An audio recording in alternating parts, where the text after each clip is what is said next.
옛날 아주 먼 옛날에 첩첩산중 깊은 골짜기에 바람 소리마저 쉬어간다는 작은 마을이 하나 자리 잡고 있었습니다. 그 마을 어귀에는 한때는 떵떵거리는 새도가의 집이었으나 이제는 기울어가는 해처럼 쓸쓸한 기운만이 감도는 김진사댁이 있었는데 기와지붕에는 검푸른 이끼가 끼어 세월의 무상함을 보여주었고 대문은 칠이 벗겨져 비바람에 삐걱거리는 소리를 내곤 했습니다. 마을 사람들은 그 집 앞을 지날 때마다 혀를 차며 김진사의 공공한 처지를 안타까워했지만 정작 그 집 안에는 세상 근심이라고는 하나도 없어 보이는 늘 실실 웃기만 하는 여종아이 하나가 살고 있었습니다. 사람들은 그 아이의 이름이 무엇인지 제대로 알지도 못한 채 그저 산에서 캐온 나물 이름처럼 흔하디 흔한 달래라고 불렀고, 달래는 누가 자신을 부르기만 하면 하던 일을 멈추고 입을 해벌린 채 해맑게 웃어 보이기 일쑤였습니다. 김진사 댁의 마당은 꽤 넓었으나 일할 사람이 부족해 늘 낙엽이 굴러다니고 자풀이 무성하기 십상이었는데 달래는 아침부터 저녁까지 빗자루를 들고 마당을 서성거렸지만 빗질을 하는 것인지 춤을 추는 것인지 알 수 없을 정도로 엉성하게 몸을 흔들어대곤 했습니다. 동네 짓궂은 아이들이 대문 틈으로 고개를 들이밀고 얼레리 꼴레리 바보 달래는 빗자루랑 춤춘대요 하고 놀려대도 달래는 화를 내기는커녕 아이들을 향해 손을 흔들며 해 빗자루가 춤추니까 나도 춤춘다 하고 엉뚱한 소리를 해대니 아이들은 재미가 없어 금방 도망가 버리곤 했습니다. 하지만 이상하게도 달래가 그렇게 엉성하게 빗질을 하고 지나간 자리는 어느새 먼지 하나 없이 말끔해져 있었고 바람이 불어 낙엽이 다시 쌓일라 치면 어디선가 달래가 나타나 콧노래를 흥얼거리며 쓱쓱 쓸어담아 마당은 늘 정갈한 모습을 유지하고 있었습니다. 주인인 김진사는 성품이 대나무처럼 곱고 학식이 깊은 선비였으나 세상 물정에는 어두워 가세가 기우는 것을 막지 못하고 그저 사랑방에 앉아 책을 읽거나 한숨을 쉬는 것이 하루 일과의 전부였습니다. 그는 조상 대대로 물려받은 재산이 야금야금 줄어들어 이제는 끼니를 걱정해야 할 처지가 되었음에도 체면 때문에 남들에게 아쉬운 소리 한 번 하지 못하고 속으로만 끙끙 앓고 있었습니다. 그런 김진사의 속을 아는지 모르는지 달래는 밥상머리에 앉아 나리 오늘 반찬은 풀밭에서 뜯어온 풀인데 아주 맛나요. 헤헤 하며 볼품없는 나물 접시를 내밀기 일쑤였는데 김진사가 젓가락을 들어 그 나물을 입에 넣으면 신기하게도 고기 반찬보다 더 깊고 구수한 맛이 입안 가득 퍼져나갔습니다. 김진사는 그것이 단지 자신의 시장함 때문이라 여겼으나 사실 그것은 달래가 새벽 이슬을 맞으며 가장 연하고 맛 좋은 나물만을 골라 정성껏 무치고 들기름을 아낌없이 둘러낸 솜씨였습니다. 어느 추운 겨울날 김진사 댁의 곶간은 텅 비어 감조차 넉넉하지 않아 사랑방의 온기가 식어가고 있었고 김진사는 낡은 이불을 뒤집어 쓰고 오들오들 떨며 밤을 지새우고 있었습니다. 김진사는 내일 아침에는 아랫마을 최부자에게 가서 쌀이라도 좀 구워와야 하나 고민하며 잠을 이루지 못하고 뒤척이는데 문 밖에서 부스럭거리는 소리가 들려 귀를 기울여 보니 그것은 달래가 장작을 나르는 소리였습니다. 김진사는 이 밤중에 달래가 또 무슨 엉뚱한 짓을 하려나 보다 하고 혀를 찼지만 잠시 후 아궁이에서 타닥타닥 장작 타는 소리가 들려오더니 얼음장 같던 방바닥이 서서히 따뜻해지기 시작했습니다. 달래는 낮에 산에 올라가 남들은 거들떠보지도 않는 죽은 나무뿌리와 마른 솔방울을 잔뜩 주워와 곶간 구석에 숨겨두었다가 주인이 추위에 떨지 않도록 밤새 아궁이를 지키며 불을 떼고 있었던 것입니다. 마을 아낙네들은 냇가에 모여 빨래를 할 때면 을의 김진사 댁 이야기를 안주삼아 떠들곤 했는데 그 중에서도 달래의 이야기는 빠지지 않는 단골 소재였습니다. 그 집 달래는 머리는 산발을 해가지고 옷고름은 늘 짝짝이로 메고 다니니 원 김진사 양반도 참 딱하지.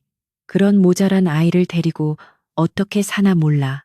하고 누군가 말을 꺼내면 옆에 있던 다른 안악이 그래도 그 아이가 힘은 장사라.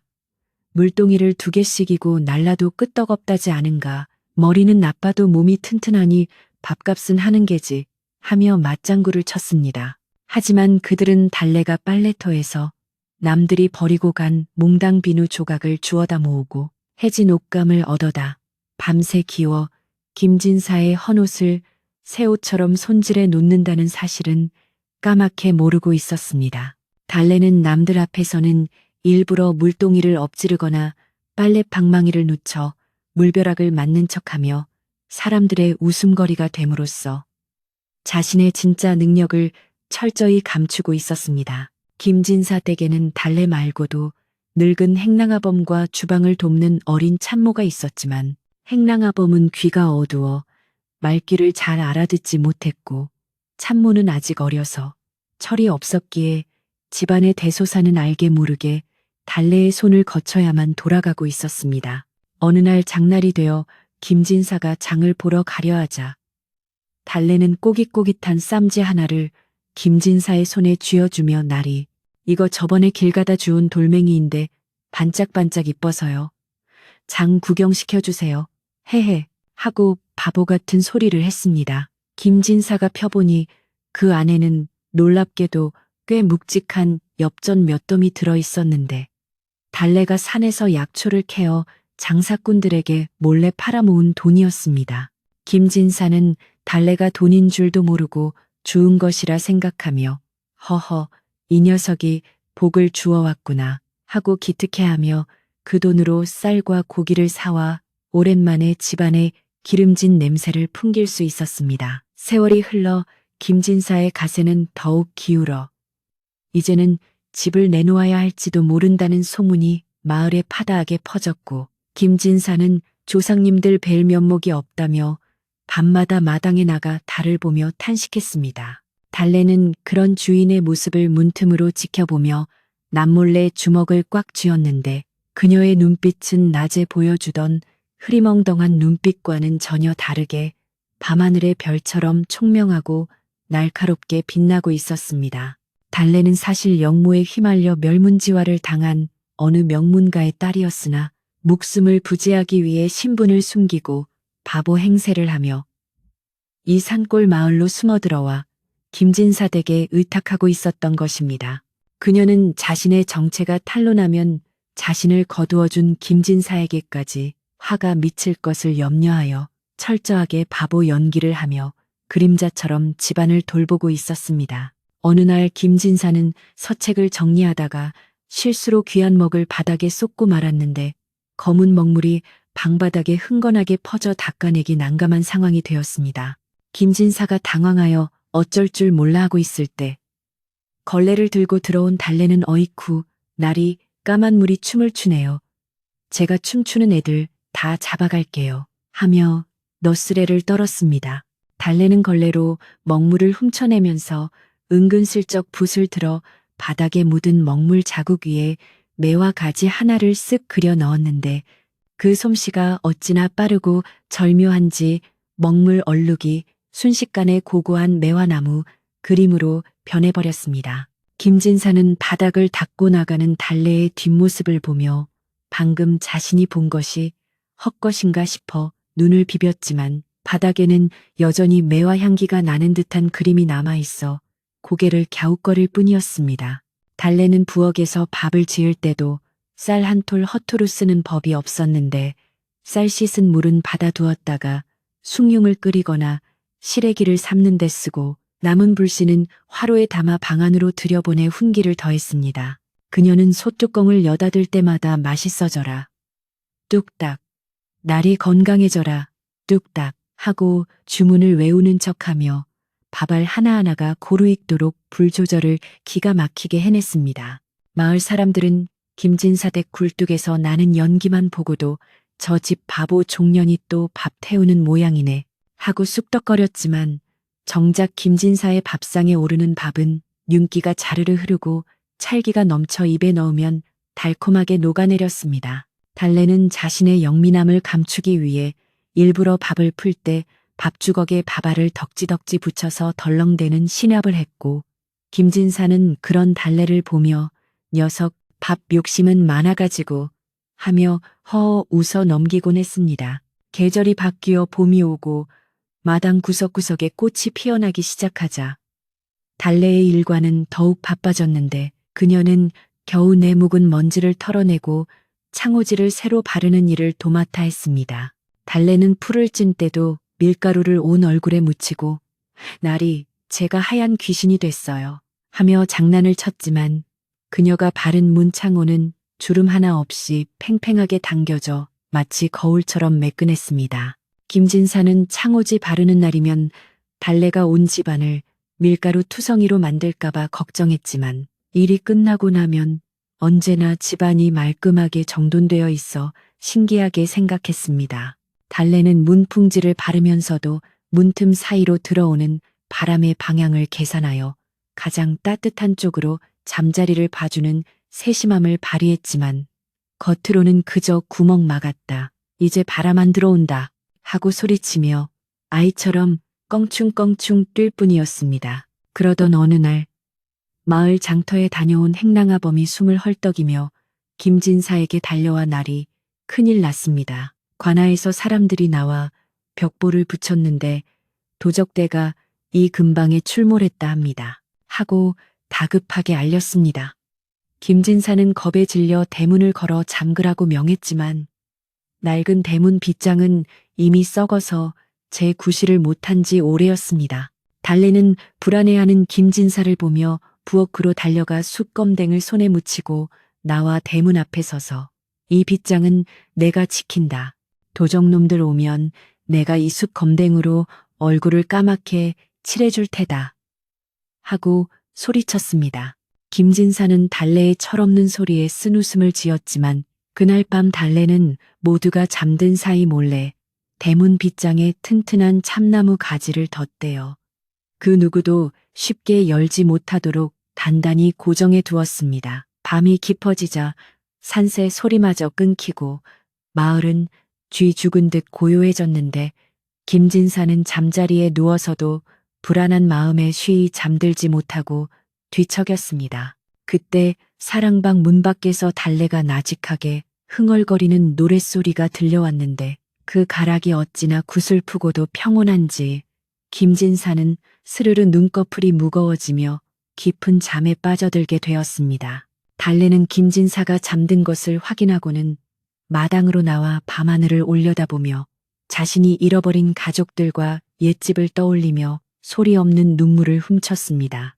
그녀는 언제까지 이렇게 바보 행세를 하며 숨어 살아야 할지 기약 없는 날들이 야속했지만, 지금은 이 쇠락해가는 김진사 댁을 지키는 것이 자신에게 주어진 유일한 사명이라 여기며 마음을 다잡았습니다.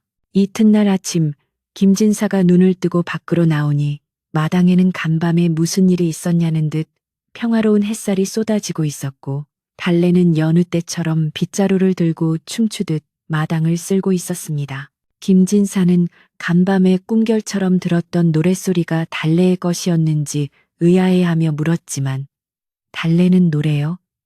저는 노래 못해요. 개구리 노래는 알아요. 개굴개굴 하고는 우스꽝스러운 표정을 지어 보였습니다. 김진사는 역시 자신이 꿈을 꾼 것이라 생각하며 헛기침을 하고 돌아섰지만, 달래의 눈가는 묘하게 젖어 있었고 빗자루를 잡은 손끝에는 굳은 살이 박여 있어 그녀의 고단한 삶을 짐작게 했습니다. 김진사는 달래가 철이 없어 보여도 마음만은 비단결 같다며 안쓰러운 마음에 찬물을 식혀 달래에게 꿀물 한 그릇을 타다 주라고 일렀습니다. 그렇게 하루하루가 평온하게 흘러가는 듯했으나 마을에는 심상치 않은 바람이 불어오고 있었으니, 바로 김진사의 먼 친척이라 주장하는 낯선 사내가 마을 어귀에 나타났다는 소문이 돌기 시작한 것이었습니다. 사람들은 그 사내가 비단 옷을 입고 하인들을 거느리고 다니며 김진사 댁의 위치를 묻고 다닌다고 수군거렸고, 그 소문은 곧장 김진사의 귀에도 들어갔습니다. 김진사는 내게 그런 부유한 친척이 있었던가 하며 고개를 갸웃거렸지만 한편으로는 가난한 살림의 도움이라도 받을 수 있지 않을까 하는 일말의 기대를 품기도 했습니다. 하지만 부엌에서 그 이야기를 엿들은 달래의 등골은 서늘해졌는데 그녀는 본능적으로 그 낯선 방문자가 이 평화로운 집에 큰 파란을 몰고 올 것임을 직감했습니다. 달래는 솥뚜껑을 닫으며 바람이 차다. 문단속을 잘해야겠네 하고 혼잣말을 중얼거렸지만 그 목소리에는 평소의 장난기는 온데간데 없고 팽팽한 긴장감이 서려 있었습니다. 김진사 댁 담장 너머로 까치 한 마리가 날아와 요란하게 울어대자 행랑아범은 반가운 손님이 오려나 보다 하며 좋아했지만 달래는 그 까치 소리가 마치 경고의 나팔 소리처럼 들려 마음이 편치 않았습니다. 그녀는 일부러 마당에 콩을 쏟아놓고 줍는 척하며 대문 밖의 동태를 살폈고 멀리서 들려오는 말발굽 소리에 귀를 곤두세웠습니다.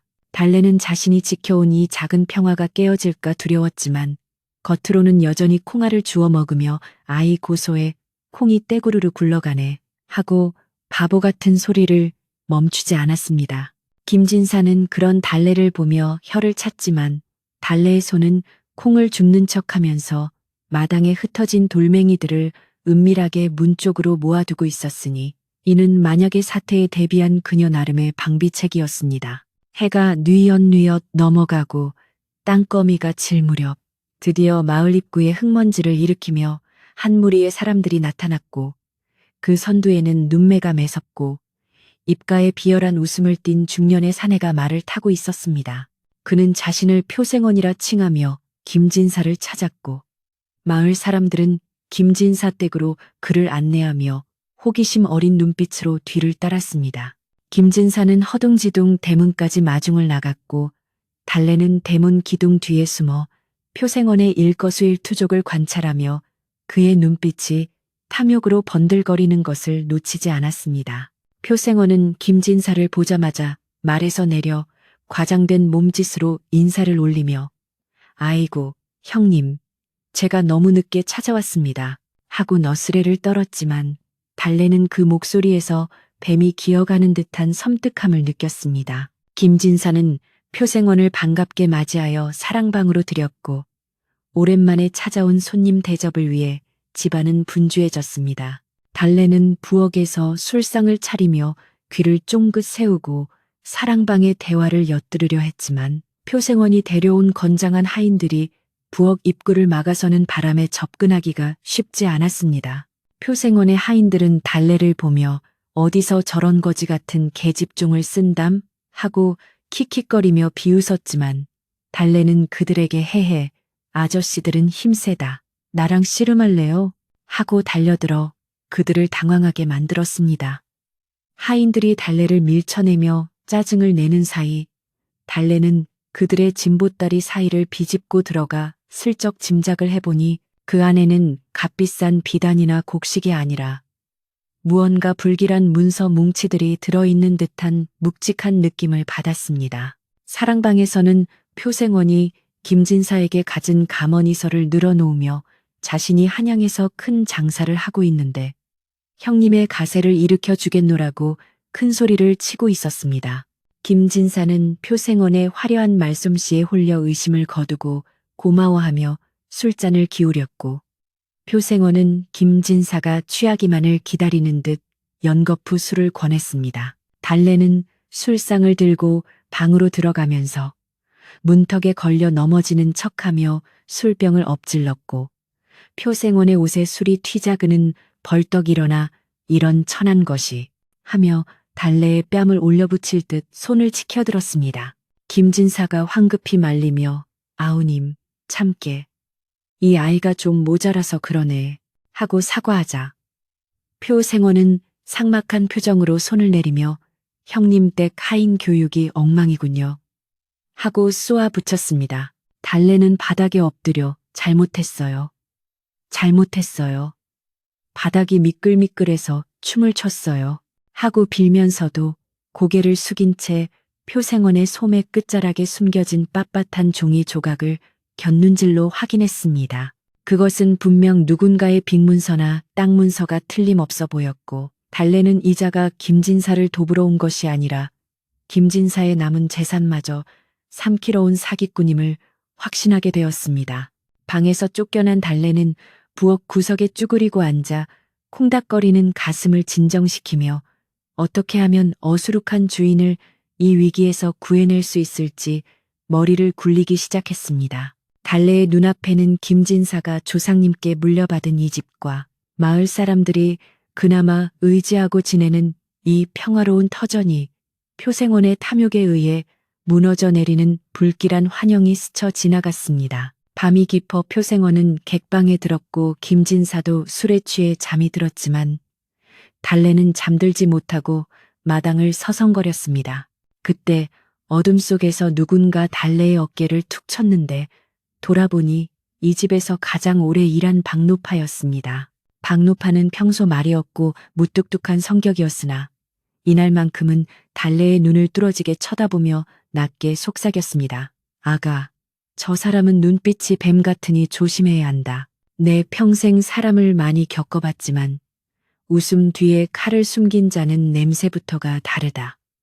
박노파의 말에 달래는 짐짓 놀란 척하며 할머니, 뱀이 어디 있어요? 뱀 나오면 잡아먹어야지 하고 딴청을 피웠지만 속으로는 박노파의 경고를 깊이 새겨들었습니다.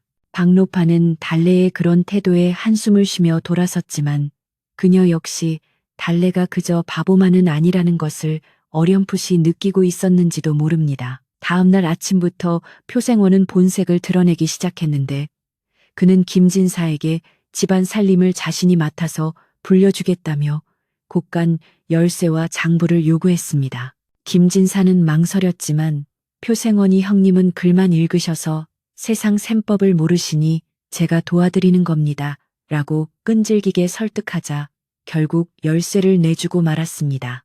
열쇠를 받아든 표생원의 입가에는 비릿한 미소가 번졌고 그는 곧바로 하인들을 시켜 곳간을 점검하고 집안에 쓸모없는 물건들을 내다 버리라고 호통을 치기 시작했습니다.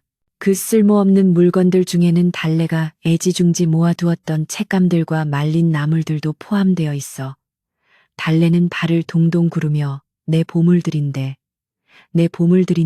하고 울상을 지어야 했습니다. 김진사 댁의 평화롭던 공기는 순식간에 사라지고 집안에는 낯선 긴장감과 불길한 기운이 감돌기 시작했습니다. 표생원이 곳간 열쇠를 꿰찬 뒤로 김진사 댁의 아침 풍경은 확연히 달라졌는데 예전에는 비록 가난해도 웃음소리가 새어나오던 담장 너머로 이제는 호통소리와 한숨소리만이 무겁게 내려앉아 마을 사람들의 발길마저 뜸해지게 만들었습니다. 표생원은 아침마다 마당에 서서 뒷짐을 지고 하인들을 줄 세워놓고는 일거수일투족을 감시하며 트집을 잡기 일쑤였고 그의 매서운 눈초리에 늙은 행랑아범은 기가 죽어 빗자루질조차 제대로 하지 못하고 손을 벌벌 떨었습니다.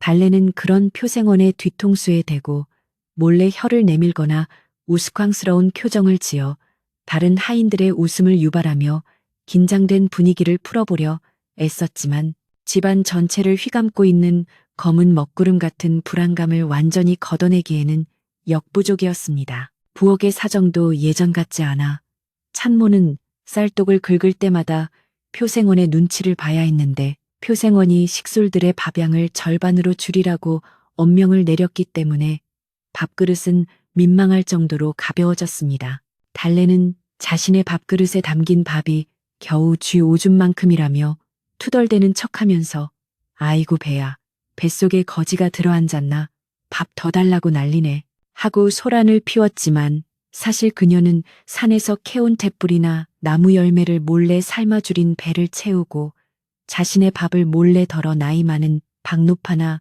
어린 찬모의 밥그릇 밑에 숨겨주고 있었습니다. 표생원은 달래가 밥투정을 할 때마다 일은 안 하고 밥만 축내는 식충이라며 혀를 찼지만 달래가 어떻게 배를 채우고 기운을 쓰는지에 대해서는 꿈에도 생각하지 못했습니다. 김진사는 사랑방에 갇혀 지내다시피 했는데 표생원은 김진사가 바깥 세상 돌아가는 꼴을 보지 못하도록 날마다 독한 술과 기름진 안주를 넣어주며 그의 눈과 귀를 가리고 있었습니다. 김진사는 표생원이 자신의 재산을 불려주기 위해 밤낮으로 애쓰고 있다고 철석같이 믿으며 술기운에 취해 역시 피는 물보다 진해 자네만 믿네 하고 허어로운 웃음을 흘리곤 했습니다. 달래는 술상을 들고 들어갈 때마다 김진사의 흐리멍덩해진 눈동자를 보며 가슴을 쳤고 나오면서 문고리를 잡고 나리 정신 차리세요. 호랑이가 입을 벌리고 있어요. 하고 작게 속삭였지만 이미 술과 가머니설에 중독된 김진사의 귀에는 그저 스쳐 지나가는 바람소리처럼 들릴 뿐이었습니다. 마을에는 김진사 댁에 구렁이 한 마리가 들어와 집주인 행세를 한다라는 소문이 파다하게 퍼졌고 사람들은 표생원이 데리고 온 하인들이 마을 처녀들에게 추파를 던지거나 밧짝물을 함부로 밟고 다니는 것을 보고 분개했습니다. 동네 어르신들은 혀를 차며 저 집이 조만간 거덜이 나도 크게 날게야. 김진사가 사람 볼 줄을 몰라 하고 걱정했지만 위세등등한 표생원 일당이 무서워 감히 나서서 직언을 해주는 사람은 아무도 없었습니다. 달래는 빨래터에서 안악들이 수근거리는 소리를 들으며 속이 타들어갔지만 겉으로는 빨래 방망이로 물장구를 치며 와 물방울이 춤춘다.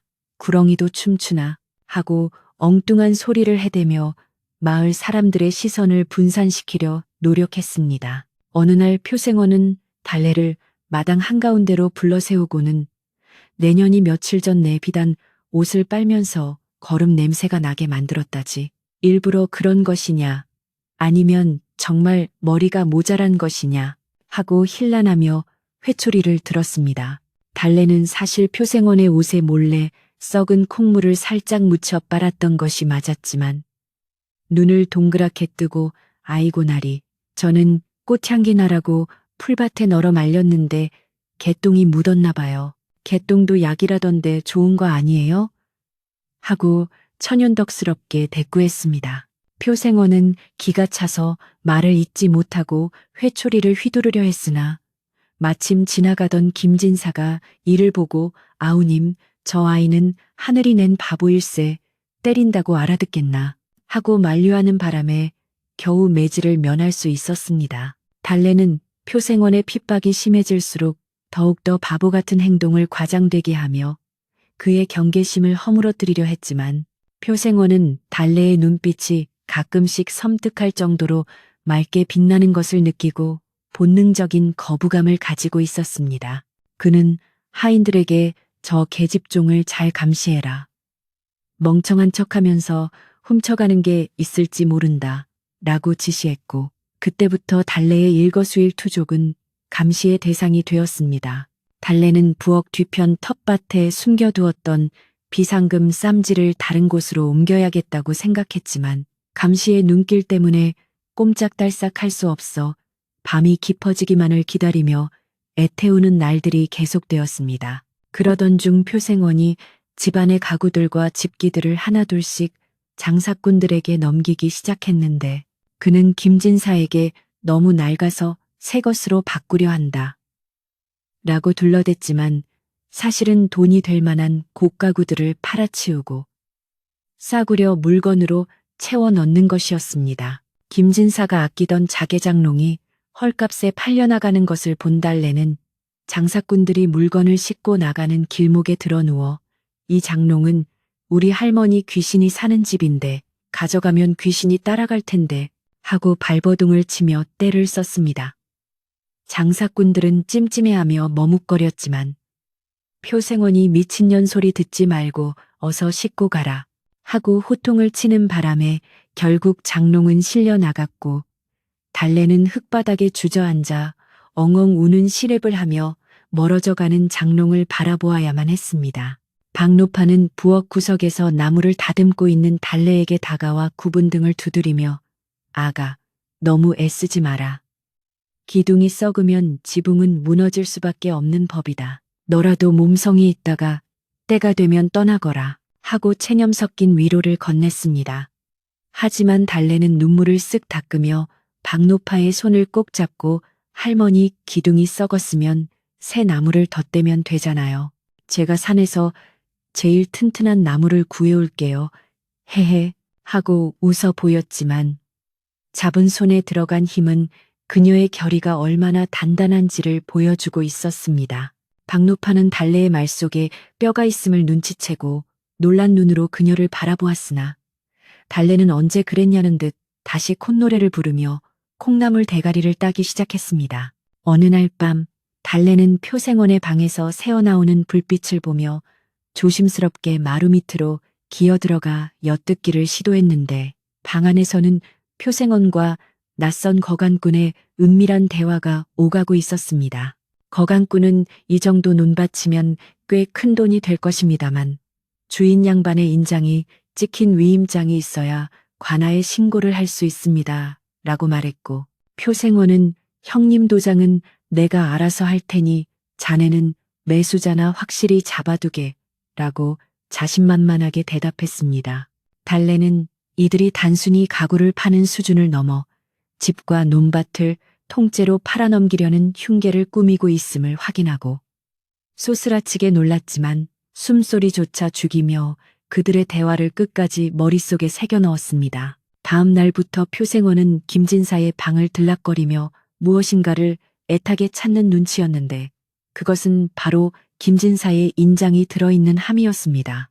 김진사는 평소 인장을 베개 밑이나 장롱 깊숙한 곳에 보관해 두었으나 최근 술에 취해 정신이 오락가락하는 사이에 어디에 두었는지 기억하지 못하고 있었습니다. 표생원은 형님, 중요한 서류에 도장을 찍어야 관아에서 지원곡식을 받을 수 있습니다라고 거짓말을 하며 김진사를 다그쳤지만 김진사는 어허, 분명 여기 두었는데 발이 달렸나 하며 몽롱한 눈으로 방안을 휘저을 뿐이었습니다. 사실 그 인장은 김진사가 술에 취해 잠든 사이 달래가 몰래 꺼내어 부엌 아궁이 옆 잿더미 속에 깊이 파묻어 두었던 것입니다. 표생원은 인장을 찾지 못하자 화가 머리끝까지 치밀어 올라 하인들을 집합시키고 너희들 중에 주인 양반 방에 손을 댄 놈이 있으면 당장 나오너라.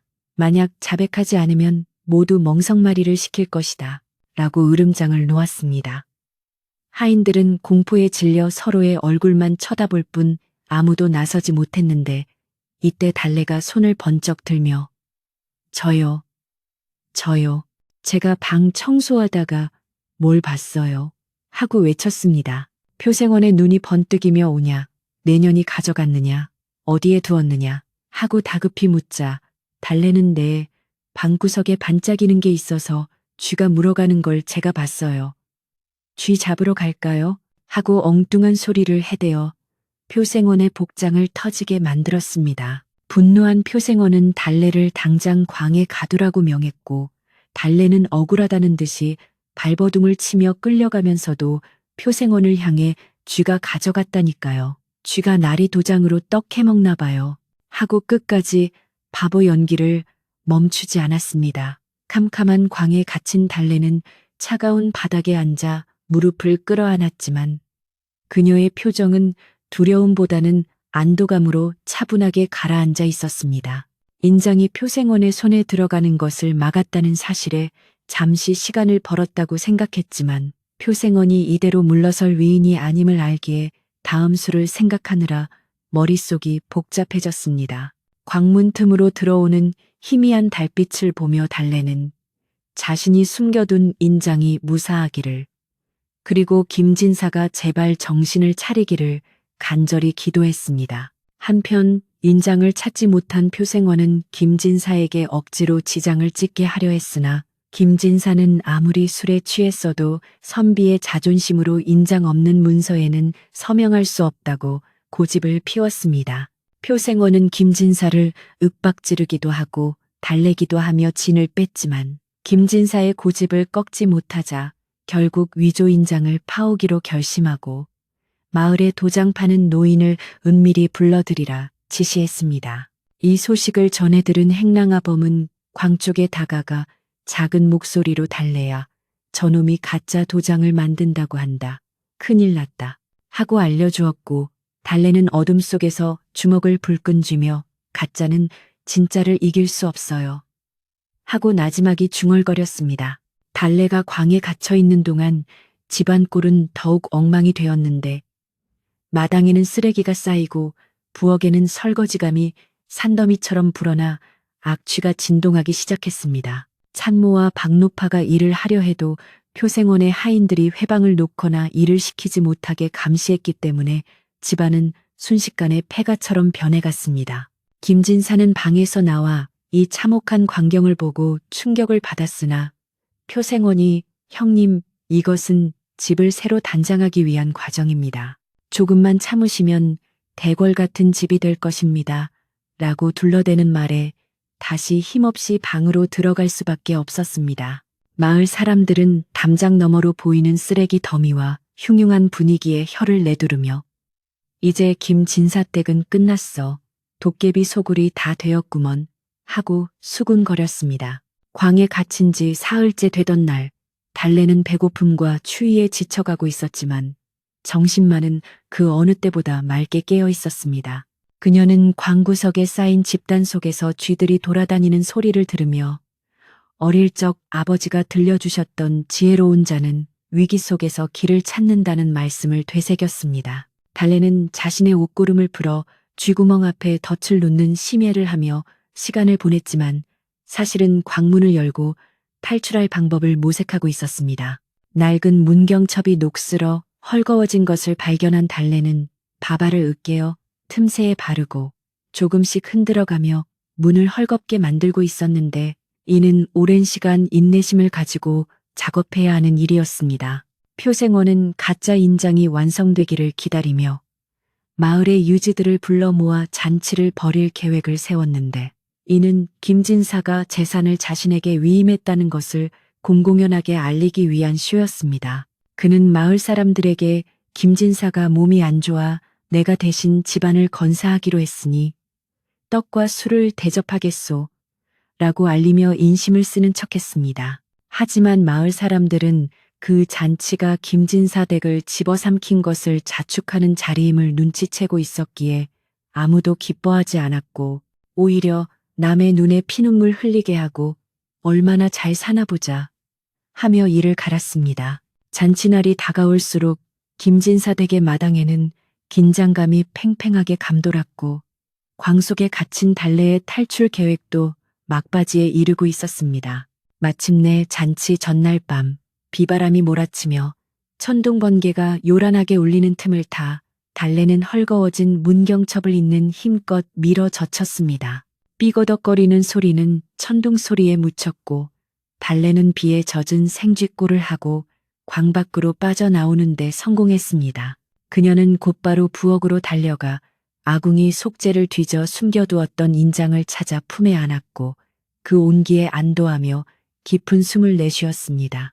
이제 그녀에게 남은 시간은 날이 밝아 마을 사람들이 모이기 전까지 표생원의 흉계를 밝혀낼 증거를 더 모으고 김진사를 깨워 진실을 마주하게 하는 것뿐이었습니다. 비바람이 몰아치는 어둠 속에서 달래의 눈빛은 결의에 차 번뜩였고 그녀는 더 이상 바보 달래가 아닌 집안을 지키는 수호신과 같은 모습으로 마당을 가로질러 사랑방으로 향했습니다. 비바람이 몰아치던 밤 뇌성병력이 천지를 뒤흔드는 가운데 광을 탈출한 달래는 젖은 몸을 이끌고 김진사의 사랑방으로 스어 들어갔는데 방 안에는 표생원이 두고 간 희미한 호롱불만이 위태롭게 흔들리고 있었습니다.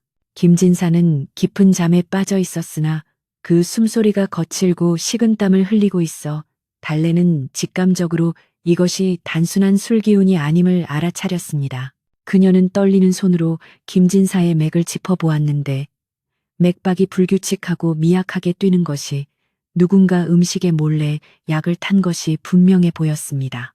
달래는 입술을 깨물며 방구석에 놓인 술병을 들어 냄새를 맡아보았고 달짝지근한 술 냄새 속에 교묘하게 섞여 있는 독초의 향기를 맡고는 표생원의 악랄함에 치를 떨었습니다. 달래는 서둘러 부엌으로 돌아가 아궁이에 불을 지피고 해독에 좋다는 감초와 담뿌리를 찾아 다리기 시작했는데 표생원의 하인들이 깰까봐 조심스레 부채질을 하며 불꽃을 조절했습니다. 밖에서는 여전히 비바람이 몰아치고 있어 부엌에서 나는 달그락거리는 소리가 묻혔지만 달래의 가슴은 혹시라도 들킬까봐 조마조마하게 뛰고 있었습니다. 그녀는 약탕관에서 피어오르는 김을 보며 자신이 어린 시절 아버지에게 배웠던 의술 지식이 이렇게 쓰일 줄은 몰랐다며 씁쓸한 미소를 지었습니다. 달래는 뜨거운 약물을 식혀 호우 불어가며 호리병에 담았고 다시 빗속을 뚫고 사랑방으로 돌아가 김진사의 입에 조심스럽게 흘려 넣었습니다. 약물을 받아 마신 김진사는 고통스러운 듯 신음을 흘렸으나 이내 호흡이 조금씩 편안해지기 시작했고 달래는 젖은 수건으로 김진사의 얼굴을 닦아주며 날이 제발 일어나세요. 내일이면 집이 넘어갑니다. 하고 간절하게 속삭였습니다. 하지만 김진사는 여전히 깊은 수렁 속을 헤매는 듯 눈을 뜨지 못했고 달래는 이대로는 날이 밝았을 때 표생원을 막을 수 없음을 깨닫고 다른 방도를 찾아야겠다고 결심했습니다. 그녀는 김진사를 편안하게 눕혀두고는 표생원이 묵고 있는 건너방의 동태를 살피기 위해 어둠 속으로 몸을 숨기며 고양이처럼 살금살금 발걸음을 옮겼습니다. 표생원의 방에서는 아직도 불이 꺼지지 않고 두런거리는 말소리가 새어나오고 있었는데 달래는 문풍지에 침을 발라 작은 구멍을 뚫고 방 안을 들여다보았습니다. 방 안에는 표생원과 마을에서 글씨를 잘 쓰기로 소문난 서생이 머리를 맞대고 앉아 있었는데 그들 앞에는 수십 장의 종이가 어지럽게 널려 있었습니다. 표생원은 이복에 김진사의 필체와 똑같이 써야 하네. 점 하나라도 틀리면 관아에서 의심할 것이야.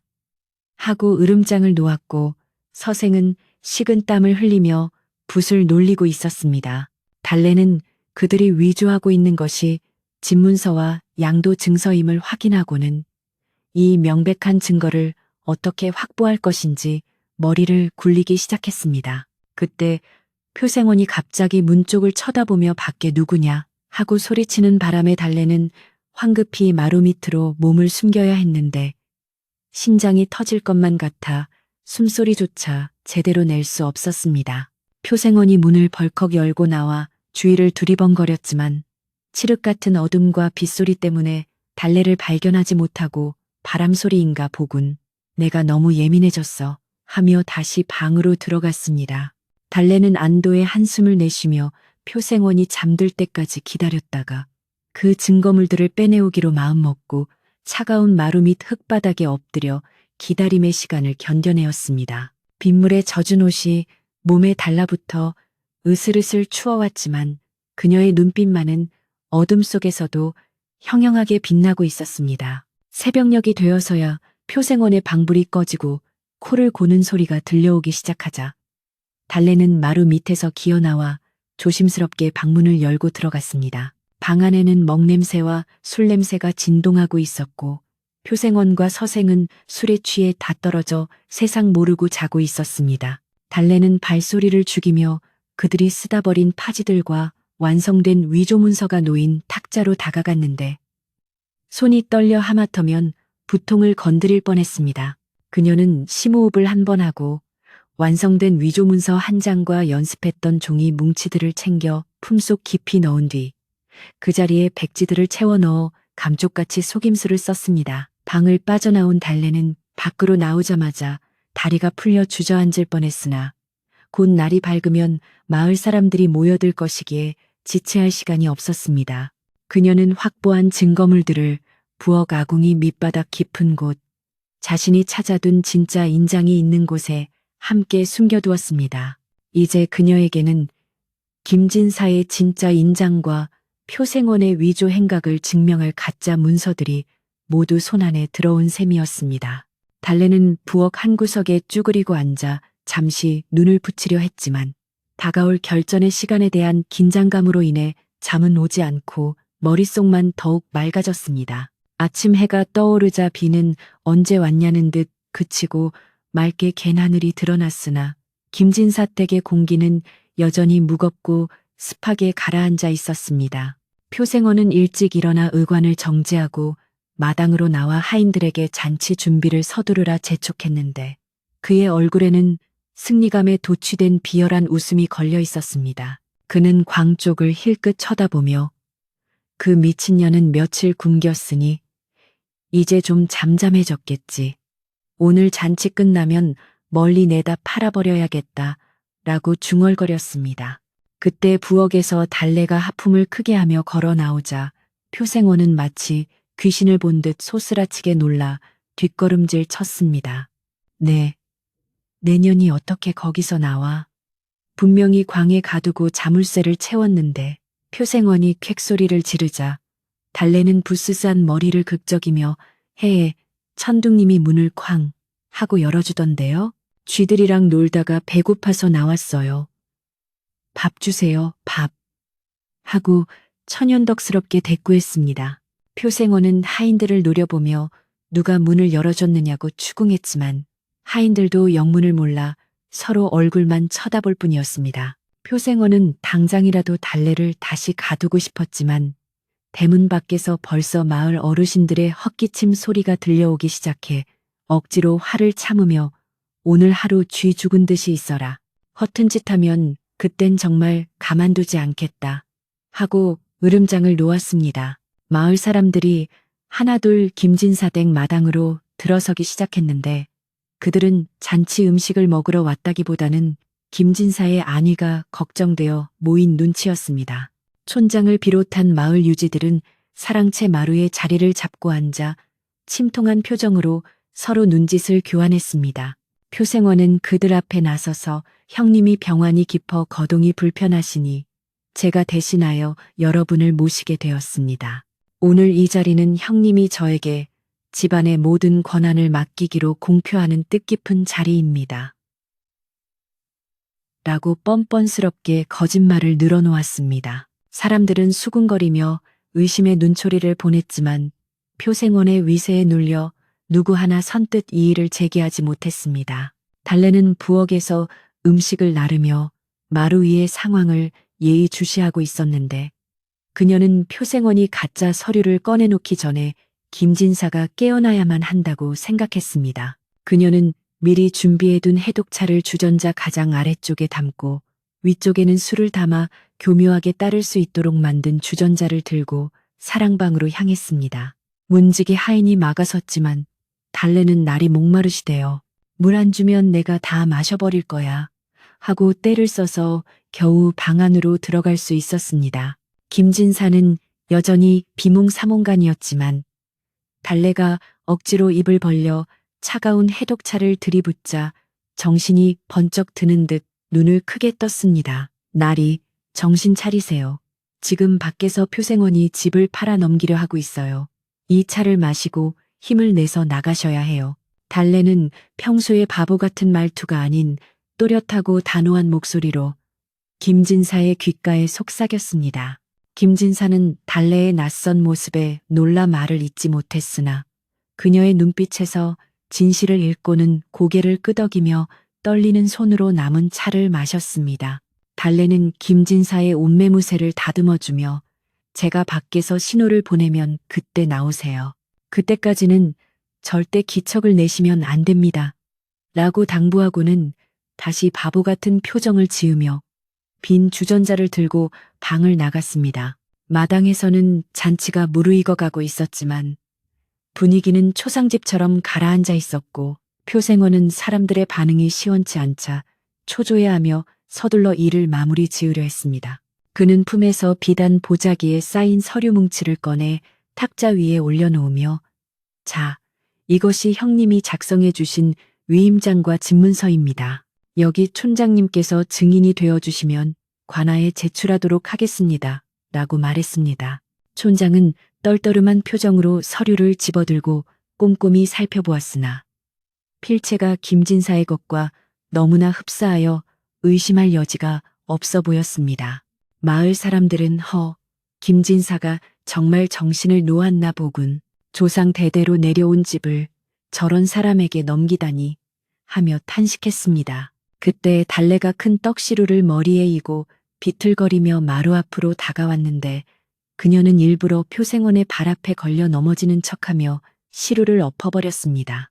떡이 사방으로 흩어지고 콩가루가 날리며 난장판이 되자 표생원은 벌떡 일어나 이 천한 것이 기어이 이를 치는구나. 당장 끌어내라 하고 고래고래 소리를 질렀습니다. 하인들이 달려들어 달래를 끌어내려 했지만 달래는 바닥에 납작 엎드려 콩가루를 주워 먹는 신음을 하며 아이고 아까워라 이 귀한 떡을. 근데 이 떡이 가짜 떡인가? 맛이 이상하네. 종이 맛이 나네. 하고 큰 소리로 중얼거렸습니다. 달래의 엉뚱한 말에 사람들의 시선이 집중되자 달래는 품속에서 슬그머니 꼬깃꼬깃한 종이 한 장을 꺼내어 바닥에 흘렸습니다. 그것은 간밤에 표생원의 방에서 훔쳐온 김진사의 필체를 연습한 파지였습니다. 마침 엎어진 떡을 치우려던 촌장이 그 종이를 발견하고 집어들었는데 거기에는 위임장이라는 글자가 수십 번 반복해서 쓰여 있었고 어떤 것은 글씨가 삐뚤빼뚤하고 어떤 것은 김진사의 필체와 똑같았습니다. 촌장의 눈이 휘둥그레지며 이게 무엇인가? 누군가 글씨 연습을 한 것 같은데 하고 의문을 제기했습니다. 표생원은 당황하여 얼굴이 사색이 되었지만 재빨리 그것은 제가 형님의 글씨를 배우고 싶어서 따라 써본 것입니다. 그게 뭐 대수라고 그러십니까? 하고 둘러댔습니다. 하지만 달래는 멈추지 않고 저기 쥐가 또 종이를 물고 가네. 저건 도장 찍힌 종이인데 하고 소리치며 마루 밑을 가리켰습니다. 사람들의 시선이 일제히 마루 밑으로 쏠린 사이 달래는 재빠르게 일어나 탁자 위에 놓인 위조된 위임장을 낚아채어 촌장의 손에 들린 파지와 나란히 펼쳐 보였습니다. 어라? 이 글씨랑 저 글씨랑 똑같네. 쌍둥이인가 봐요. 헤헤. 달래의 이 행동은 바보의 실수처럼 보였지만 사실은 두 글씨가 동일한 붓과 먹으로 같은 사람에 의해 쓰였음을 보여주는 결정적인 비교였습니다. 촌장은 두 종이를 번갈아 보며 미간을 찌푸렸고 마을 사람들 사이에서도 웅성거림이 커지기 시작했습니다. 그러고 보니 먹의 농담까지 똑같구먼. 김진사 어른은 평소에 흐릿한 먹을 쓰시는데 이건 너무 진해.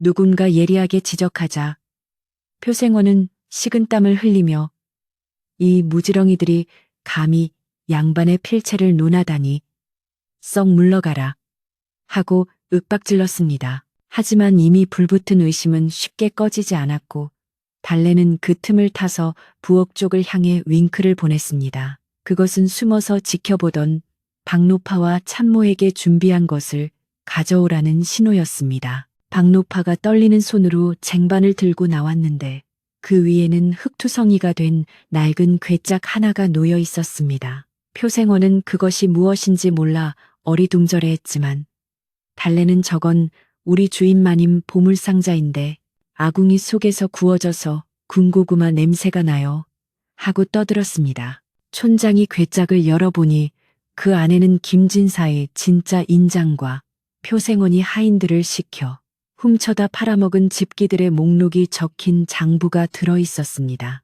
달래가 몰래 장부를 작성해 두었던 것입니다. 사람들은 장부를 돌려보며 경악을 금치 못했고 표생원을 보는 눈빛은 이제 의심을 넘어 분노로 바뀌고 있었습니다. 표생원은 이건 모함이다. 저 미친년이 꾸민 짓이야.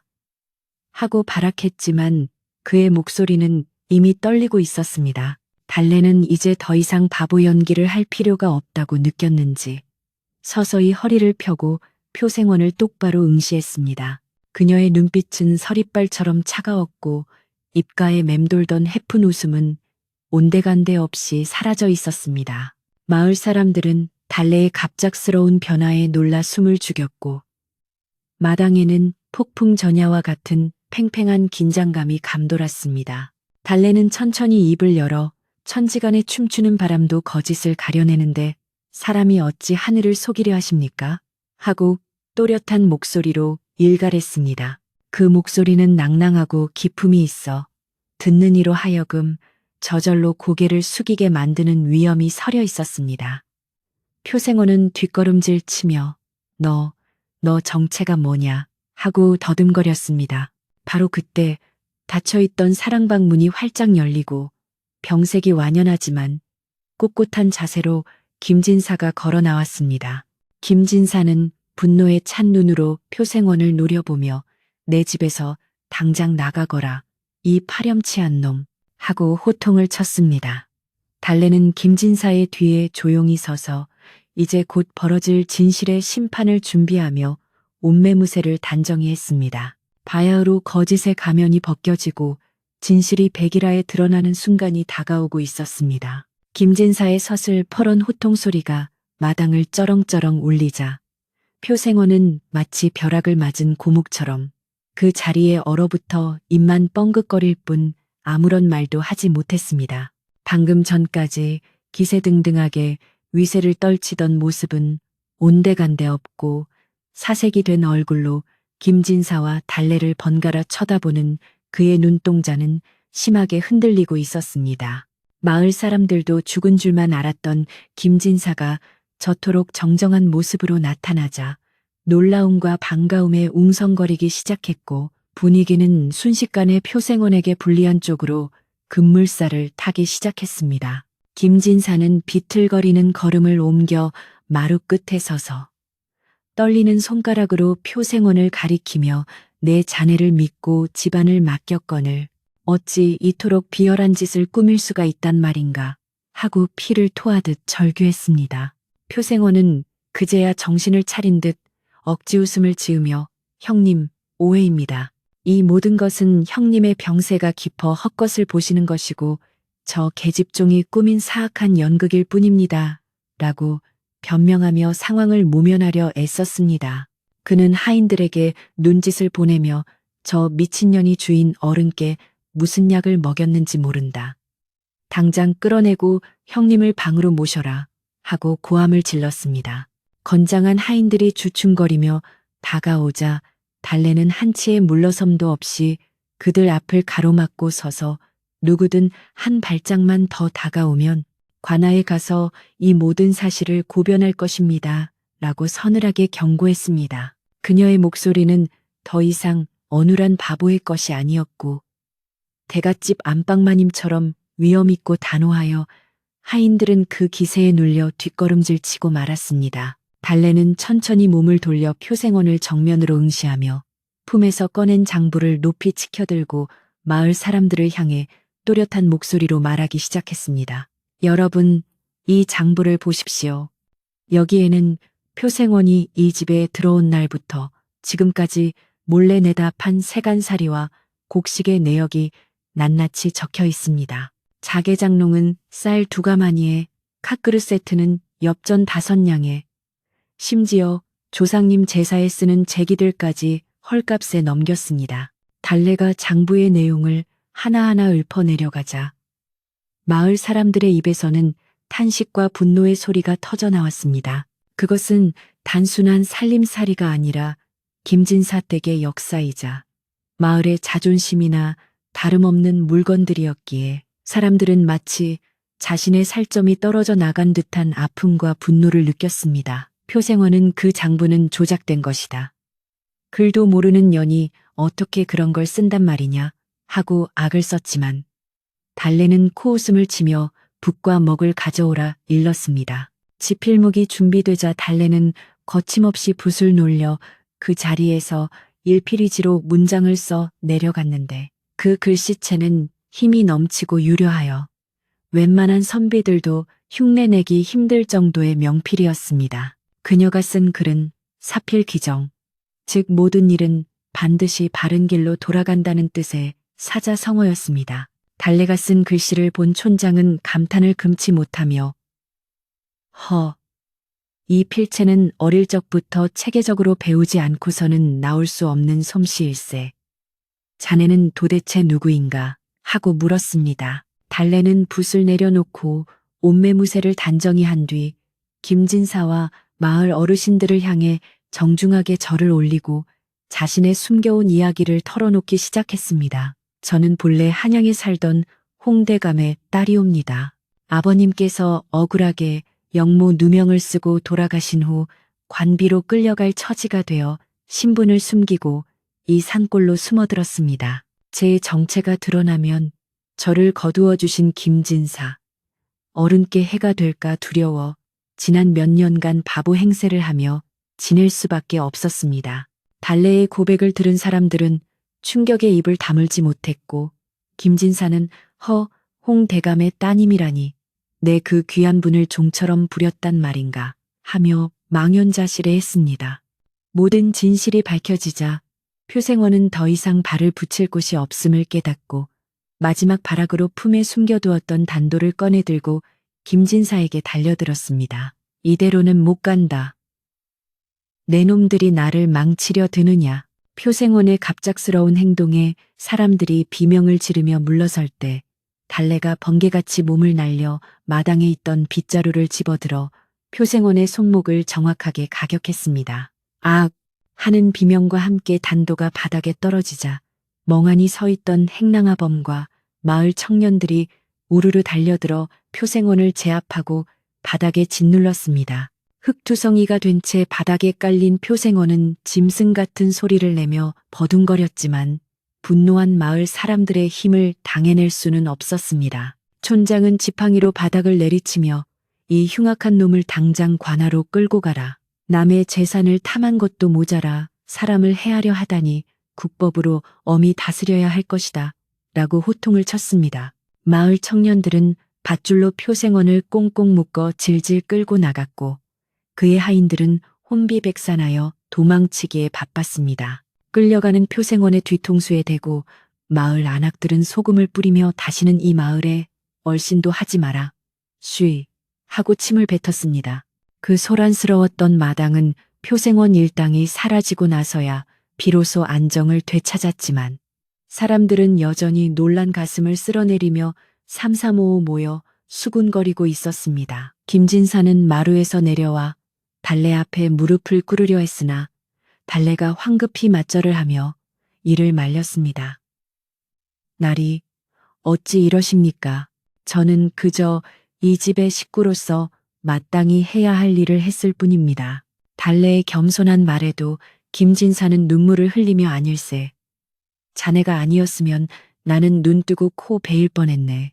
내 눈이 어두워 자네 같은 귀인을 알아보지 못하고 하대를 했으니 이 죄를 어찌 갚을꼬 하며 자책했습니다.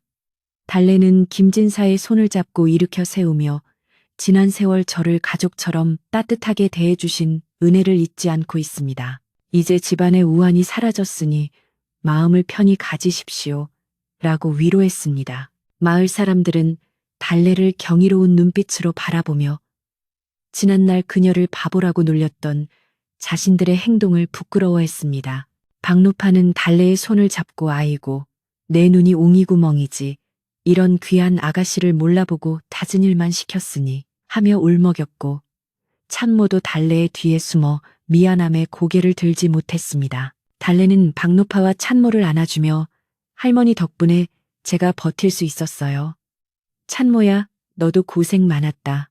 이제 우리 맛있는 밥 해먹자 하고 웃어 보였습니다. 그제야 집안 사람들의 얼굴에도 안도의 미소가 번지기 시작했고 긴장으로 굳어있던 어깨가 펴지는 것을 느꼈습니다. 달래는 마당에 흩어진 떡과 깨진 그릇 조각들을 치우기 시작했는데 이제는 아무도 그녀를 하인 취급하지 않고 서로 돕겠다고 나섰습니다. 촌장은 우리가 돕겠네. 이 집 일은 우리 마을 일이나 다름없지 하며 팔을 걷어붙였고 마을 사람들도 빗자루와 걸레를 들고 와 마당을 쓸고 닦기 시작했습니다. 표생원이 더럽혀 놓은 흔적들은 사람들의 손길에 의해 하나둘씩 지워져 나갔고 김진사 댁은 예전의 깨끗하고 정갈한 모습을 되찾아가고 있었습니다. 왁자지껄하게 청소를 하는 마을 사람들의 모습에서 이 집이 더 이상 고립된 섬이 아니라 마을 공동체의 일부라는 훈훈한 정이 느껴졌습니다. 청소가 대강 마무리될 무렵 달래는 부엌으로 들어가 솥에 불을 지폈는데 이번에는 훔쳐먹는 주먹밥이 아니라 모두를 위한 따뜻한 국밥을 끓이기 위해서였습니다. 그녀가 쌀을 씻고 물을 썰어 넣는 칼질 소리는 경쾌하게 울려 퍼졌고 아궁이에서 피어오르는 연기는 모락모락 하늘로 올라가 평화로운 저녁 풍경을 만들어냈습니다. 김진사는 사랑방 문을 활짝 열어두고 마루에 앉아 그 모습을 지켜보며 오랜만에 마음의 짐을 내려놓고 깊은 숨을 들이마셨습니다. 어디선가 불어오는 바람에 실려온 밤 냄새가 어찌나 구수한지 김진사의 뱃속에서도 꼬르륵 소리가 나며 시장기가 돌기 시작했습니다. 해질녘이 되자 마을 사람들은 하나둘 집으로 돌아갔지만 촌장과 몇몇 어르신들은 김진사의 간청으로 저녁을 함께 하기로 했습니다. 사랑방에 상이 차려지고 달래가 정성껏 끓인 국밥과 김치가 올라오자 소박하지만 그 어떤 진수성찬보다 귀한 밥상이 완성되었습니다. 달래는 더 이상 부엌 구석에서 눈치 보며 먹는 것이 아니라 김진사의 배려로 겸상하여 앉게 되었는데 처음에는 어색해했지만 김진사가 어서 들게 오늘은 자네가 이 집의 주인일세라고 권하자 조심스럽게 숟가락을 들었습니다. 따뜻한 국물이 목을 타고 넘어가자 긴장과 피로가 눈 녹듯 사라지는 기분이었습니다. 식사 도중 김진사는 달래에게 조심스럽게 물었습니다. 이제 자네 신분도 밝혀졌고 표생원도 물러갔으니 앞으로 어찌할 셈인가? 혹시 찾고 싶은 친척이나 가고 싶은 곳이 있는가? 달래는 숟가락을 잠시 멈추고 먼 산을 응시하다가 담담한 목소리로 대답했습니다. 아버님께서 돌아가신 후 친척들도 모두 뿔뿔이 흩어졌고 저를 반겨줄 곳은 이제 없습니다. 게다가 제 신분이 완전히 복권된 것은 아니기에 섣불리 세상 밖으로 나가기는 어렵습니다. 그녀의 말에 잠시 침묵이 흘렀지만 이내 김진사가 고개를 끄덕이며 그렇다면 내 여기서 자네를 친딸처럼 여기고 살고 싶은데 자네 뜻은 어떠한가 하고 제안했습니다. 달래는 김진사의 진심 어린 제안에 눈시울이 붉어지며 고개를 숙였습니다. 갈 곳 없는 자신을 거두어 준 것도 모자라 양녀로 삼겠다는 말은 그녀에게 무엇보다 큰 위로이자 선물이었기 때문입니다. 박노파와 찬모도 방문 밖에서 그 이야기를 듣고 기쁨의 눈물을 훔쳤고 달래는 떨리는 목소리로 나리. 아니, 아버님, 소녀 부족하지만 이 집을 제 집처럼 여기고 아버님을 모시겠습니다. 라고 대답했습니다. 김진사는 허허, 잘 생각했네. 이제 우리 집에도 웃음꽃이 피겠구먼 하며 호탕하게 웃었고 그 웃음소리는 담장을 넘어 마을 어귀까지 퍼져나갔습니다. 달래는 이제 종의 신분이 아니라 김진사의 수양딸로서 집안의 살림을 도맡게 되었는데 그녀는 가장 먼저 곳간 열쇠를 챙겨들었습니다. 표생원이 엉망으로 만들어 놓은 장부를 다시 정리하고 비어버린 쌀독을 채울 계획을 세우는 그녀의 눈빛은 총기로 반짝였습니다. 그녀는 마을 사람들에게 빌린 일손 품앗이 계획을 짜고 밭에 무엇을 심어야 가장 수익이 좋을지 계산기를 두드리며 기울어가던 김진사 댁을 다시 일으켜 세울 청사진을 머릿속에 그리고 있었습니다. 그녀의 명석한 두뇌와 알뜰한 살림 솜씨가 이제는 숨길 필요 없이 마음껏 발휘될 수 있는 터전이 마련된 것입니다. 그날 밤 김진사 댁 마당에는 보름달이 환하게 비추고 있었는데 달래는 마루에 앉아 달을 올려다보며 돌아가신 아버지를 떠올렸습니다. 아버님, 저 이제 더 이상 바보로 살지 않아도 돼요. 이곳에서 좋은 분들과 함께 당당하게 제 삶을 살아가겠습니다. 지켜봐 주세요. 그녀는 마음속으로 아버지께 인사를 올리며 그동안 헝클어뜨렸던 머리를 곱게 빗어 넘기고 단정한 댕기머리를 했습니다.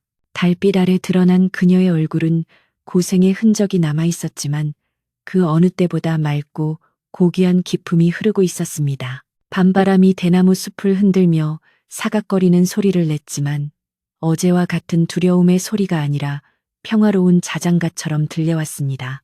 김진사는 사랑방에서 코를 골며 편안하게 잠이 들었고 행랑아범과 박노파, 참모도 오랜만에 두 다리를 쭉 뻗고 깊은 잠에 빠져들었습니다. 집안의 모든 사악한 기운이 물러가고 정직과 신뢰로 다져진 새로운 질서가 자리 잡은 김진사 댁은 이제 세상 그 어떤 요새보다 튼튼하고 따뜻한 보금자리가 되어가고 있었습니다. 달래는 방문을 닫으며 내일 아침에는 마을 서당에 가서 아이들에게 글을 가르쳐 주는 것도 좋겠다는 희망찬 생각을 하며 잠자리에 들었습니다. 하지만 아직 해결해야 할 작은 문제들이 남아 있었으니 표생원이 몰래 팔아넘긴 집문서의 행방을 완전히 되찾아오고 관아에 정식으로 신고하여 법적인 절차를 마무리하는 일이었습니다. 달래는 내일 날이 밝는 대로 촌장과 함께 관아에 다녀오기로 마음먹었고 꼼꼼하게 챙겨야 할 서류들을 머리맡에 두고서야 비로소 안심하고 눈을 감을 수 있었습니다. 꿈속에서 그녀는 아버지가 붓을 잡는 법을 가르쳐 주던 어린 시절에 행복했던 한때로 돌아가 해맑게 웃고 있었고 그 미소는 다음날 아침 그녀가 맞이할 새로운 삶을 예고하는 듯 아름다웠습니다. 마을 사람들은 다음날 아침 일찍부터 김진사 댁 대문 앞에 모여들었는데 이는 어제 미처 전하지 못한 위로와 축하의 인사를 건네고 앞으로 김진사 댁을 어떻게 도울지 의논하기 위해서였습니다. 어떤 이는 갓 낳은 달걀을, 어떤 이는 싱싱한 채소를 들고 와 마당에 내려놓았고 그들의 얼굴에는 이제 김진사 댁 바보 종년이 아닌 지혜로운 달래 아가씨를 향한 존경심이 가득했습니다. 달래가 대문을 열고 나오자 사람들은 환호하며 그녀를 맞이했고 달래는 수줍은 듯 미소 지으며 모두 감사합니다. 어제 일은 여러분 덕분에 해결할 수 있었습니다라고 공을 돌렸습니다. 그 겸손한 태도에 사람들은 더욱 감동하며 칭찬을 아끼지 않았습니다. 달래는 사람들에게 이제 우리 집은 다시 시작입니다. 낡은 것은 고치고 부족한 것은 채우며 예전보다 더 튼튼하고 따뜻한 집을 만들겠습니다. 라고 포부를 밝혔습니다. 그녀의 당찬 선언에 마을 사람들은 박수를 보내며 힘을 보태겠다고 약속했고 김진사 댁은 이제 단순한 양반집을 넘어 마을의 구심점이자 사랑방으로 거듭날 준비를 마쳤습니다. 기와지붕 위에 앉아있던 까치도 기분 좋은 소리로 울어대며 이들의 새로운 출발을 축복해주는 듯해 마당에 핀 매화꽃은 어제보다 더 짙은 향기를 내뿜으며 집안 가득 은은한 봄 기운을 전하고 있었습니다. 표생원이 관아로 끌려가고 마을에 다시 평화가 찾아온 다음 날 아침 김진사 댁의 풍경은 예전과는 사뭇 다른 활기로 가득 차 있었는데 마당을 비추는 햇살마저도 어제보다 더 따사롭고 투명하게 느껴졌습니다. 달래는 일찍 일어나 깨끗한 물을 길어다 장독대를 닦고 마당을 쓸었는데 이제는 헝클어진 머리에 꾀죄죄한 옷차림이 아니라 김진사가 내어준 단정한 무명 저고리와 치마를 입고 있어 그 모습이 마치 양반집 교수처럼 고와했습니다. 마을 사람들은 오가며 담장 너머로 달래를 훔쳐보고는 사람이 옷이 날개라더니 바보 달래가 선녀가 다 되었네 하며 칭찬을 아끼지 않았고 달래는 그저 수줍게 미소를 지으며 허리를 숙여 인사할 뿐이었습니다. 아침 식사를 마친 후 달래는 김진사와 함께 관아로 향할 채비를 했는데 이는 표생원이 위조한 문서들을 무효화하고 빼앗길 뻔했던 집과 논밭의 소유권을 확실하게 되찾아오기 위함이었습니다. 김진사는 갓을 고쳐 쓰고 도포자락을 휘날리며 앞장섰고 달래는 그 뒤를 조신하게 따랐으나 그녀의 발걸음에는 예전에 주눅든 기색은 찾아볼 수 없고 당당함이 배어 있었습니다. 가는 길에 마주친 마을 사람들은 두 사람에게 깊이 허리를 숙여 인사를 올리며 나리, 아가씨 잘 다녀오십시오. 관사또께서도 지혜로운 판결을 내려주실 겁니다. 라고 덕담을 건넸습니다. 관아에 도착하여 사또 앞에 선 김진사와 달래는 표생원의 죄상을 낱낱이 고하고 증거물인 위조 문서와 장부를 제출했는데 사또는 어린 여종이 이토록 치밀하게 증거를 모으고 기지를 발휘했다는 사실에 크게 감탄했습니다. 사또는 달래에게 내 지혜가 아니었다면 한 집안이 멸문지화를 당할 뻔했구나.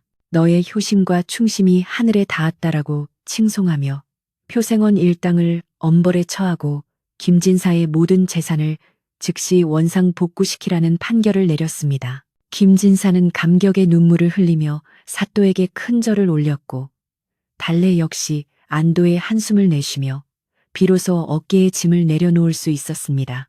집으로 돌아오는 길은 갈 때보다 훨씬 가볍고 즐거웠는데 길가의 핀들꽃들이 두 사람을 반겨주는 듯 살랑거렸고 어디선가 날아온 꾀꼬리 한 쌍이 아름다운 노래를 부르며 앞길을 인도했습니다. 김진사는 달래에게 이제야 내 마음의 묵은 체증이 다 내려가는 것 같구나. 이 모든 것이 다 내 덕분이다. 라고 말하며 따뜻한 눈길을 보냈습니다. 달래는 아버님께서 건강을 되찾으신 것이 저에게는 가장 큰 기쁨입니다. 이제 집으로 가서 맛있는 저녁을 지어 올리겠습니다. 라고 대답하며 두 사람 사이에는 피를 나눈 부녀지간 못지않은 끈끈한 정이 흐르고 있었습니다. 김진사 댁에 도착하니 행랑아범과 박노파, 참모가 대문 밖까지 나와 목을 빼고 기다리고 있다가 두 사람이 밝은 표정으로 돌아오는 것을 보고 만세를 부르며 기뻐했습니다. 박노파는 달래의 손을 잡고 아가 고생했다. 이제 우리 집은 끄떡없어.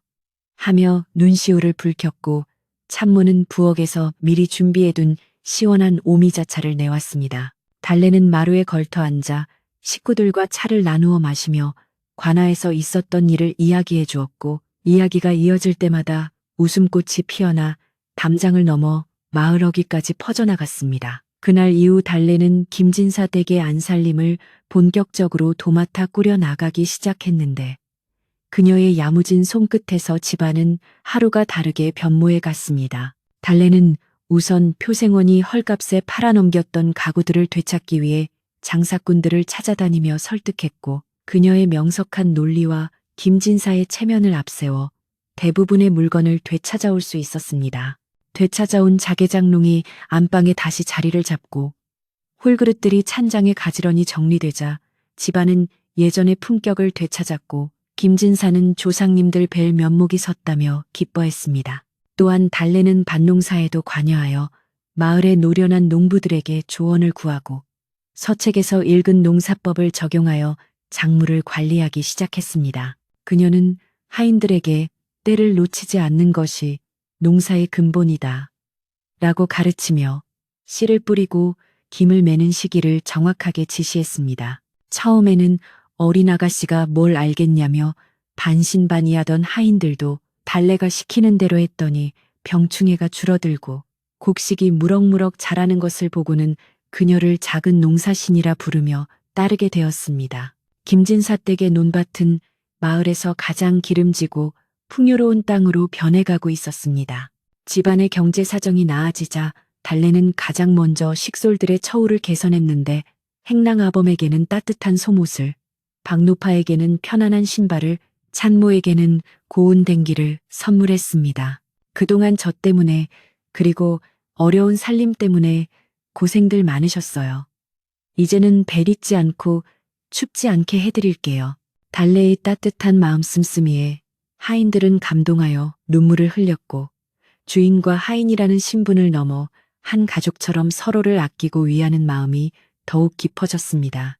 집안에는 웃음이 끊이지 않았고 일하는 사람들의 노랫소리가 담장을 넘어 들려올 정도로 활기가 넘쳤습니다. 계절은 어느덧 여름을 지나 가을로 접어들었고 김진사 댁 뒤뜰의 감나무에는 붉게 익은 감들이 주렁주렁 매달려 파란 하늘과 아름다운 대조를 이루었습니다. 황금빛으로 물든 들판에서는 추수하는 소리가 요란했고 달래는 새참을 이고 논으로 나가 일꾼들을 독려했습니다. 뱁살로 지은 밥과 갓 담근 김치 그리고 시원한 막걸리 한 사발에 일꾼들은 힘든 줄도 모르고 일을 했고 풍성한 수확의 기쁨을 함께 나누었습니다. 김진사 댁 곳간에는 쌀가마니가 그득그득 쌓였고 쥐구멍으로 별빛이 들어오던 낡은 곳간은 이제 든든한 양식으로 가득 차 보기만 해도 배가 부를 지경이었습니다. 추수가 끝난 후 달래는 마을 사람들을 초대하여 큰 잔치를 열기로 했는데 이는 지난번 표생원 사건 때 도와준 이웃들에게 보답하고 풍년을 자축하기 위함이었습니다. 며칠 전부터 집안은 잔치 준비로 분주했는데 고소한 기름 냄새와 떡지는 냄새가 온 동네에 진동하여 지나가는 사람들의 발길을 멈추게 했습니다. 달래는 직접 부엌에 들어가 음식을 점검하고 손님들에게 대접할 수를 빚으며 정성을 다했습니다. 그녀는 이웃에 정이 없었다면 우리 집은 지켜지지 못했을 것입니다. 숟가락 하나라도 소홀히 하지 마세요.